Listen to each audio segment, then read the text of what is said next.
ಶಿವಮೊಗ್ಗದಲ್ಲಿ ಸಾಗರ ಕ್ಷೇತ್ರದ ಶಾಸಕರಾದ ಬೇಳೂರು ಗೋಪಾಲಕೃಷ್ಣ ಅವರು ಮಾಧ್ಯಮ ಮಿತ್ರರೊಂದಿಗೆ ಮಾತನಾಡಿ, ಮಾಜಿ ಮುಖ್ಯಮಂತ್ರಿ BS ಯಡಿಯೂರಪ್ಪನವರು ಈ ಬಾರಿಯ ಲೋಕಸಭಾ ಚುನಾವಣೆಯಲ್ಲಿ ಬಿಜೆಪಿ ಪಕ್ಷ 28ಕ್ಕೆ 28 ಕ್ಷೇತ್ರಗಳಲ್ಲಿ ಗೆದ್ದರೆ ತಾವು ರಾಜೀನಾಮೆ ನೀಡುವುದಾಗಿ ತಿಳಿಸಿದ್ದಾರೆ.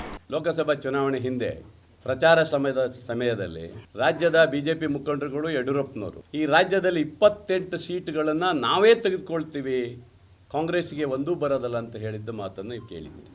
ಯಡಿಯೂರಪ್ಪನವರು 3 ಸರಿ ಮುಖ್ಯಮಂತ್ರಿ ಆದರೂ ಸಹ ಅವ್ರು 110 ಮೇಲೆ ಯಾವತ್ತೂ ಹೋಗಿರಲಿಲ್ಲ. ಅವರು ಯಾವಾಗಲೂ 140 ಮಿಷನ್ ಅಂತ ಹೇಳಿದವರು 110 ಮೇಲೆ ಯಾವತ್ತೂ ಅವ್ರು ಹೋಗಿರಲಿಲ್ಲ, ಯಾವಾಗಲೂ ಹೋಗಿಲ್ಲ.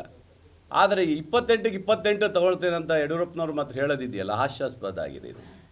ಒಬ್ಬ ಹಿರಿಯ ನಾಯಕರಾಗಿ ಅಂದರೆ ಕಾಂಗ್ರೆಸ್ ಅಷ್ಟು ನಿಷ್ಕ್ರಿಯ ಅಂತ ತಿಳ್ಕೊಬಿಟ್ಟಿದ್ದಾರೆ ಯಡಿಯೂರಪ್ಪನವರೇ.